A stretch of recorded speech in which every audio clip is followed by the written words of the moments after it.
Hola, ¿qué tal? En esta presentación vamos a ver los temas de calidad de información y metadatos. Vamos a tratar aspectos de la calidad de la información espacial, cómo se puede medir y evaluar la exactitud de una ubicación, y también explicar el concepto y propósito de los metadatos.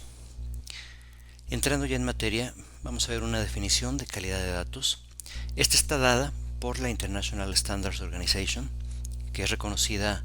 Seguramente ustedes habrán visto por ahí algunas certificaciones que hace esta organización, el ISO 9200, etcétera, etcétera. Entonces ellos tienen esta definición para la calidad de los datos. Dice que es la totalidad de características de un producto relacionadas con su habilidad de satisfacer una necesidad. Sí, entonces cuando nosotros tenemos información espacial, tenemos que evaluar qué características cuenta esta información y si éstas satisfacen mi necesidad de información. En pocas palabras, puede decirse que calidad se considera como aptitud para el uso. Sí, cuando ustedes estén haciendo un estudio, hay bases de datos que van a poder satisfacer a plenitud, digamos, su necesidad de información. Y hay otras que no, tal vez porque tienen poco detalle o quizás porque tienen detalle de más. Entonces, aquí lo importante es de que cuando se va a hacer una investigación y empieza a conformarse la base de datos, una información sería de buena calidad para esta aplicación si satisface las necesidades de información para la aplicación en particular que se está desarrollando. Vamos a tener que ver algunos conceptos básicos pero importantes, como es el de la exactitud. ¿Qué es la exactitud? Desafortunadamente, en algunas ocasiones se confunde con precisión. Exactitud o precisión son diferentes y es importante ver estas diferencias. El concepto de exactitud nos dice que esta es la cercanía de una observación, de una medición, cálculo o estimación con respecto con los valores reales o que se perciben como reales. Es decir, que cualquier medición que nosotros hacemos, cualquier lectura de algún valor, es importante que se compare con un valor de referencia y qué tan distante está de este. Si están cercanos, se podría decir que es una buena exactitud. Si son muy lejanos, es una mala exactitud o baja exactitud. En el caso de la precisión, esta definición dice que es la indicación de la unidad más pequeña de información que puede ser medida o descrita, y esto va a estar en función pues a los instrumentos o metodologías que utilizamos para hacer mediciones de algún tipo. Un ejemplo es, una regla puede medir hasta 1 milímetro, es decir, el detalle más pequeño sería pues 1 milímetro. Yo no les podría pedir que con una regla ustedes midan 25 micrones. ¿Sí? No tiene esa precisión, es decir, no tiene esa capacidad de nivel de detalle para hacer este tipo de mediciones. Ahora aquí dice, la precisión numérica de los procesos computacionales comúnmente excede la exactitud de la información, o esto también se le llama exactitud espuria. Lo que quiere decir es que muchas veces hacemos mediciones con equipos pues tecnológicos, de cómputo, instrumentales, GPS, que nos pueden decir tal vez que una medición tiene cierto valor con 2, 3 decimales, y uno, digamos que erróneamente podríamos creer que esa medición tiene esa precisión, es decir, ese nivel de detalle. Sin embargo, la metodología puede tener un error más grande que esa medición.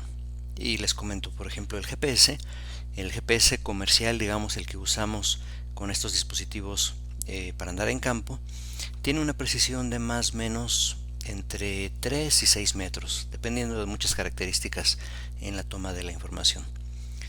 Es decir que no nos vamos a acercar más que 3 o 6 metros con respecto a la lectura de ubicación real. Pero el GPS me está dando los datos con 2 decimales. Y yo podría erróneamente creer que la precisión o el detalle de esta medición puede llegar a nivel centimétrico. ¿Sí? Si tengo una lectura en metros con 2 decimales, yo podría pensar que son centímetros. Pero el error de la lectura es mucho mayor que eso. Por eso se le llama exactitud espuria o falsa exactitud. ¿sí? Una exactitud que no es cierta. Dependiendo del tipo de información que estamos muestreando o adquiriendo, podemos hablar de la exactitud de los atributos.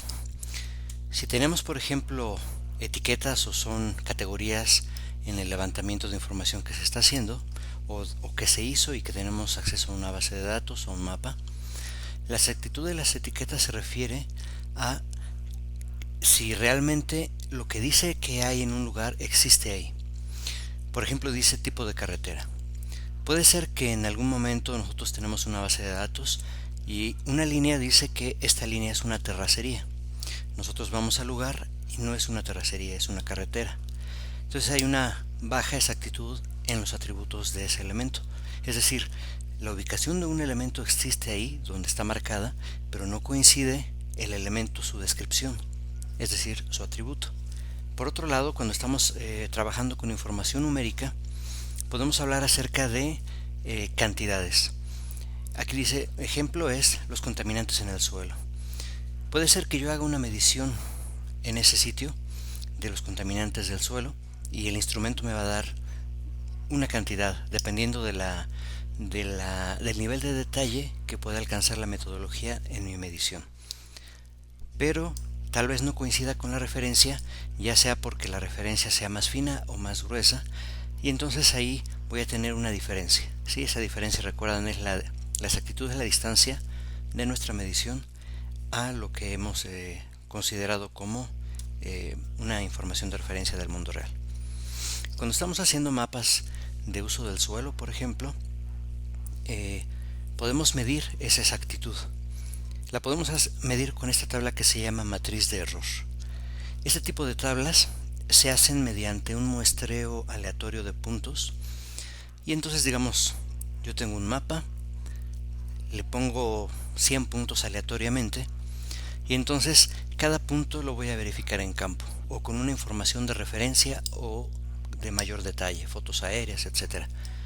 Entonces, aquí por ejemplo, de la información que yo interpreté o que yo creé en mi mapa, 67 puntos que cayeron en bosque, solo 62 en el mundo real o en la información de referencia son realmente bosque, 5 son agricultura y 0 son urbanos.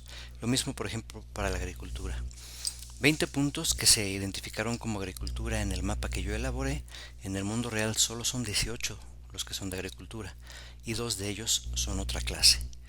Sí, entonces yo aquí podría establecer, por ejemplo, una precisión, en este caso, del 90%.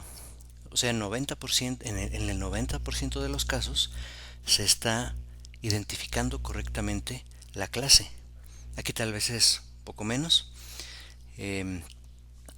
Y entonces nosotros podríamos obtener la exactitud por clase, o si yo cuento todos los aciertos en la diagonal, estos 62 más 18 serían 80, 92, tendré un 92% de exactitud. Sí, es decir, del 100% de los casos, en 92 de ellos está bien identificada la clase. ¿Sí? Y esa es una manera de dar, digamos, una certidumbre en el uso de ciertos productos como mapas de uso del suelo y vegetación, entre otras cosas. Cuando hablamos de exactitud temporal, va a estar en función de qué rango de tiempo está tomándose para la adquisición de información. Sí, aquí dice exactitud y precisión de una medición temporal, porque puede haber variaciones en diferentes fenómenos que se estén estudiando. Entonces, si la medición se hizo en un momento en que hubo una variación temporal del elemento, pues va a parecer como que no es exacto. Con respecto a la consistencia temporal del conjunto de datos, hay trabajos que son tan extensos que no puede incluso dárseles una fecha de elaboración precisa, sino que simplemente se dice, por ejemplo, este trabajo se elaboró entre los años 2010 y 2015. Pero entonces también eso nos crea una cierta incertidumbre, pues no está plasmándose la dinámica que pudo haber tenido el elemento estudiado en ese momento. ¿Sí? Estamos tal vez viendo diferentes estadios en diferentes momentos en la captura de la información. Y la validad temporal de la información espacial también es relativa, porque va a estar en función de información que se está utilizando y de la aplicación. Por ejemplo, si ustedes quieren saber si hoy va a llover, pues un mapa de las condiciones meteorológicas o atmosféricas de la semana pasada muy probablemente no les va a ser útil. Sin embargo, un mapa que fue elaborado hace 60 o 70, incluso 80 años de geología, todavía es válida, porque ese fenómeno es mucho más estable, cambia con mucho mayor lentitud en el tiempo, y entonces la información aún es vigente. ¿Sí? Entonces a eso se refiere la validad temporal de la información espacial.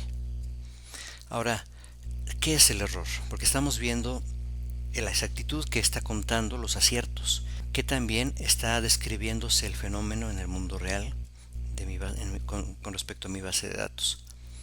El error significa que algo está mal. Así de simple. Lo que cabe destacar o aclarar es: hay errores considerables, que normalmente es lo que se les llama blunders o metidas de pata, y esto quiere decir que el factor humano ahí juega un papel importante en este tipo de errores. Hay errores de medición inevitables, como el que yo les decía, el GPS. Si ustedes tienen un equipo que tiene una exactitud de entre 3 y 6 metros, no es posible entonces obtener lecturas más precisas. ¿Sí? Eso es un error inevitable, un error debido a la limitación de una metodología, de un instrumento, etc. Pero los errores considerables, por ejemplo, si ustedes están en campo, tienen un GPS, capturan la coordenada en su cuaderno y por alguna razón le ponen un 0 de más, un 1 de más, no sé, algo se les va por ahí, su coordenada o su punto, cuando ya lo grafiquen, puede ser que caiga en otro lugar del mundo, ¿no? Es decir, el error es magnificado pues tremendamente, y esos normalmente son debidos a errores humanos. Uno de los ejemplos es el error posicional. Cuando estamos trabajando nosotros, pues hay que estar consciente en que va a haber una precisión de acuerdo a las técnicas de medición de la ubicación de nuestra información. Dice: todas las mediciones usadas en la adquisición de información espacial están sujetas a cierto grado de error. Puede ser inevitable tener cierto grado de error si estamos utilizando un GPS, por ejemplo. También puede ser un error de acuerdo a la lectura. Puede ser que la persona que está leyendo el equipo o no lo configuró bien, o no sabes utilizarlo, o simplemente pues sí, comete un error. Errores instrumentales son aquellos que son pues un tanto inevitables, son las limitaciones del equipo o desajustes, a veces sucede, o errores debidos a variaciones naturales. Hay fenómenos que son estacionales, por ejemplo, la variación en el nivel del agua de un lago, por ejemplo, simplemente una variación de 30 centímetros, 40 centímetros en el nivel, horizontalmente puede significar varios metros, decenas de metros incluso, o si es una zona muy plana, hasta cientos de metros de diferencia con respecto al límite del lago y tal vez un año antes, ¿no? Entonces, esos errores pueden ser debidos a variaciones naturales. El error de posición se puede estimar también, así como les comentaba de la matriz de error y de confusión. El error medio cuadrático es una manera de calcular qué tan bien o qué tan mal está la ubicación, por ejemplo, de una imagen de satélite, de una foto aérea. Nosotros también hacemos una distribución aleatoria de puntos y podemos estimar dónde están esos puntos de acuerdo a la imagen que yo tengo con coordenadas, por ejemplo, y dónde deberían estar de acuerdo a un sistema regular de coordenadas como coordenadas UTM. Entonces, nosotros vamos a tener un vector de error en donde tenemos una posición real donde debería estar el elemento y la posición donde fue medido, ¿sí? Entonces, esa diferencia en X y en Y se les llama residuales, y estos se utilizan para medir las pendientes de este vector de error en el eje X, en el eje Y un error combinado en el error total, ¿no? Ese sería el error medio cuadrático, se hace para un grupo de puntos. Bueno, ahí está eso. Incertidumbre en información de elementos naturales. Muchas veces cuando creamos mapas tenemos, digamos, la obligación, o más que obligación, la dura decisión de establecer un límite. Por ejemplo, yo pongo esta línea donde termina el bosque de pino y empieza el bosque de encino. Pero sabemos que en la naturaleza no existe ese límite duro. Normalmente en la naturaleza existen zonas de transición. Y en muchas de las bases de datos esas transiciones no están contenidas. Sí, que sería el ejemplo del mapa de la izquierda, la cartografía convencional. Posteriormente ha habido la posibilidad de trabajar un poco más en estas zonas de transición, y aquí dice en la parte de la derecha la representación fuzzy o representación difusa, en la cual nosotros podemos calcular grados de pertenencia, es decir, podemos calcular en cada punto o en cada píxel, digamos, de este mapa, qué tanta pertenencia puede ser a una clase o a la otra, es decir, a la clara o a la oscura, por así decirlo, ¿no? Entonces son cálculos más complejos que se pueden hacer realmente, incluso en algunas imágenes de satélite. En lugar de asignar solo una clase de uso del suelo y vegetación a un píxel, podemos asignarle clases combinadas en lo que se le llama píxeles, componentes de píxeles, ¿no? Es decir, nosotros podemos ver de este píxel el 80% es agua, el 10% es arena y el 10% es manglar, por decir algo. Se le puede hacer el cálculo, es posible.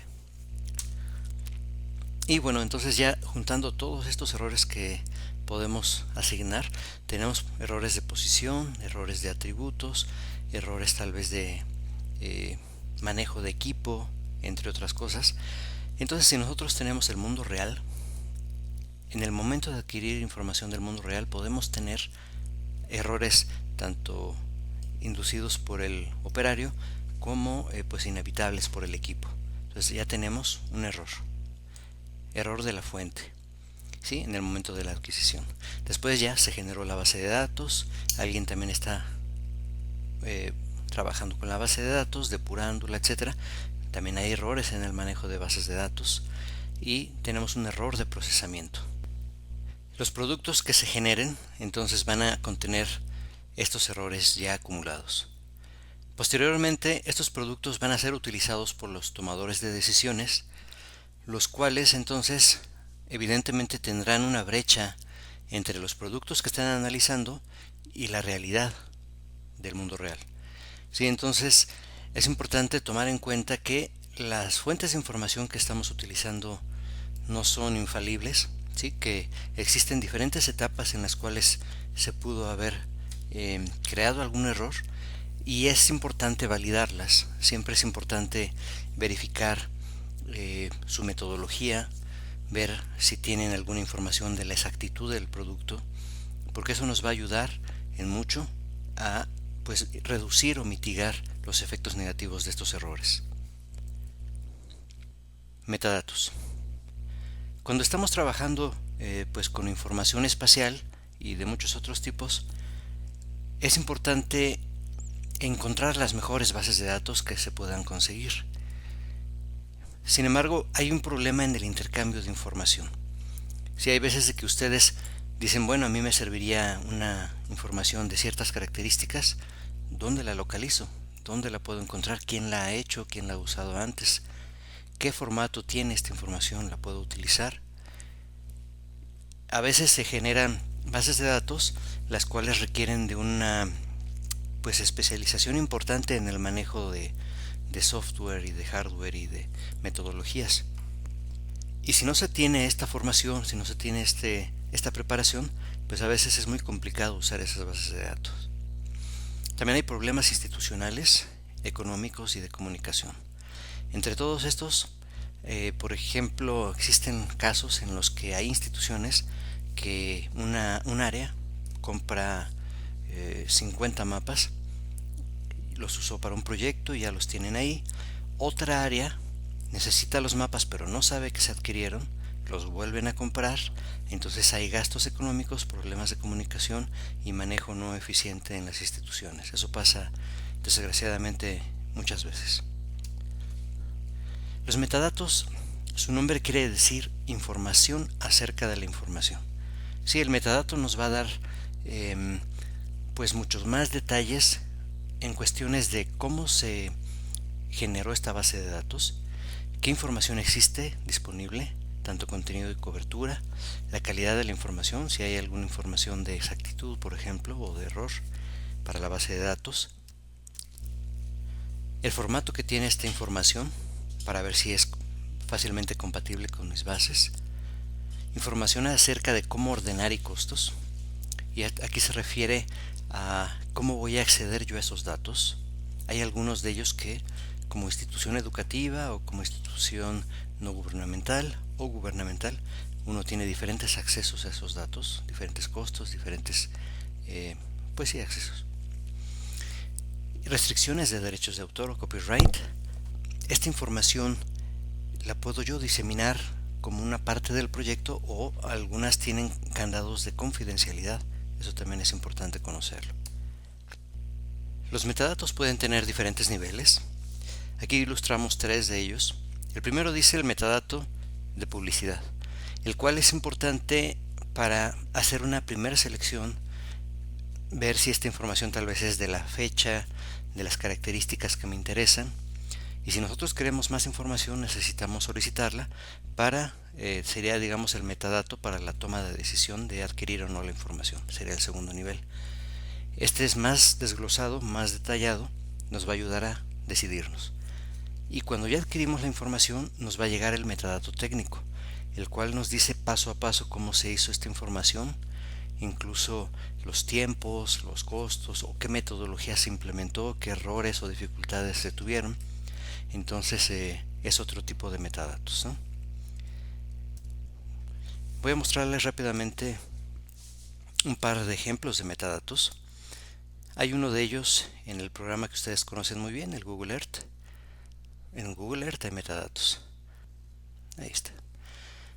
Digamos que yo me acerco a alguna región de México. Ustedes tienen esta información auxiliar. Aquí en la sección de otros, ustedes tienen algunas cosas como por ejemplo transporte, cuerpo de aguas, bien, pero aparte está Digital Globe, Spot Image o cobertura de Digital Globe. Entonces, por ejemplo, en Spot Image nosotros la activamos y nos muestra la cobertura de las imágenes Spot, que es un satélite francés de bastante buena resolución espacial y temporal. Y si yo me acerco un poquito más, vean, aparecen estos puntitos. A mí me interesa, vamos a ver, Morelia. Morelia está justo entre 4 imágenes. Vamos a tocar esta. Aquí me muestra un preview de la imagen. Y vean, dice, ¿la vas a usar para negocio o para casa? Porque le pueden vender la imagen para procesarla, o se las vende como un bonito póster para su sala, ¿no? Vean, les da esta imagen, es del 21 de marzo del 2011, a tal hora se tomó, Spot 5, las coordenadas del centro en latitud y longitud, y la resolución espacial, que son 2.5 metros por píxel en color. Ese es un metadato de publicidad. Es un metadato simple. Si me interesa más, les doy clic aquí en Click Home, por ejemplo. De hecho hubiera sido mejor, déjame ver, For Business. Y bueno, debería de abrir una página, ahorita se está tardando, pero bueno, ahí debería de abrirle página donde me da la opción de escoger más información y decidirme si la compro o no. Otro ejemplo va a ser pues la Conavio. La Conavio tiene una muy importante gama de bases de datos y información. Es un repositorio. Un repositorio sería algo así como un lugar donde se concentran bases de datos de diferentes fuentes. En la Conavio ustedes van a encontrar muchas fuentes de INEGI, por ejemplo. Entonces aquí en la Conavio está algo que se llama el Geoportal. Aquí está.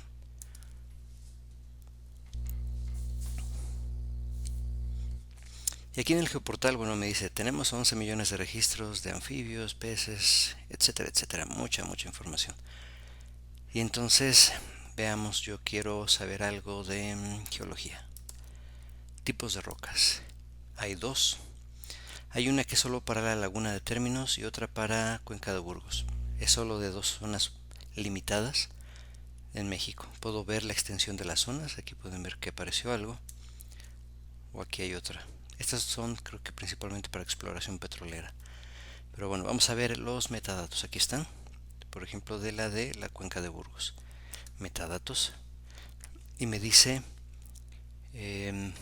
Autor, quiénes son los autores, en qué año, palabras clave, geología, tipos de rocas, etcétera, etcétera, fecha de publicación. Vean todo lo demás, referencia, dominio espacial, aquí debería de ser la proyección o los límites. A ver, referencia es de los autores, nombre del producto, formato, dice que está en shapefile, ya sé entonces que lo puedo abrir en ArcGIS. La descripción de estos, el resumen de qué es esa base de datos, la escala a la que está, para qué se hizo, periodos de validez de los datos, ustedes recuerdan eso. Fecha y hora no aplica, es una vigencia del 2006 al 2008, se llevaron 2 años en armar esta base de datos.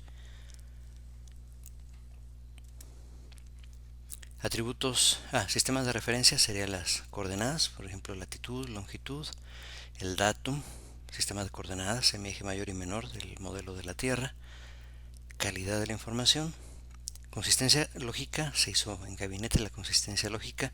Esto quiere decir de cómo se ligaron las diferentes clases en los diferentes mapas para construir el mapa final. Cobertura del tema utilizando la capa de información geográfica con los predios y geología y haciendo un clip. Se obtuvieron las superficies clasificadas geológicamente solo dentro de los predios.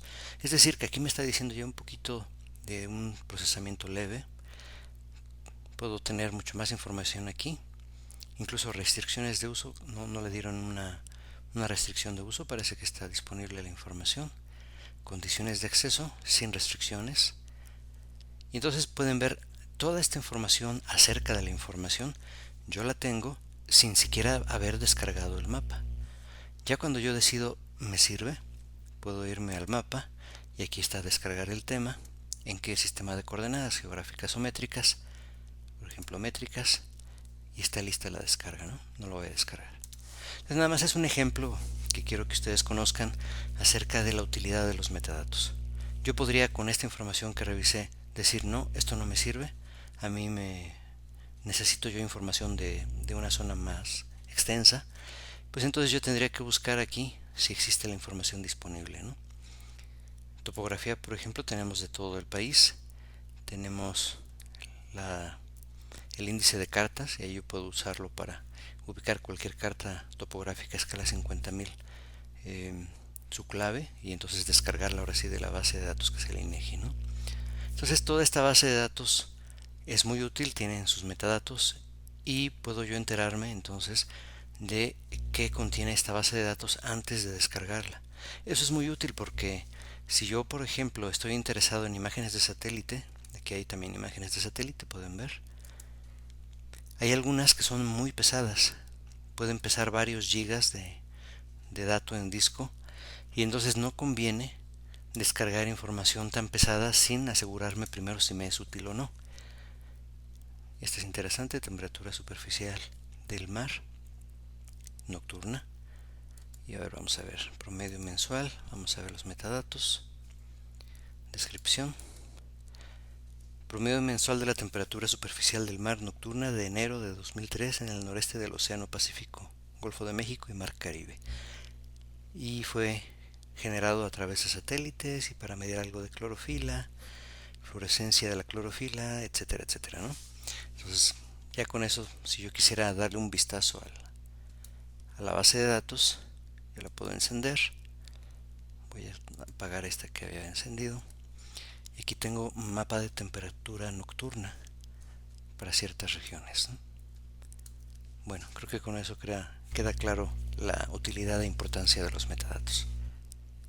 Saludos.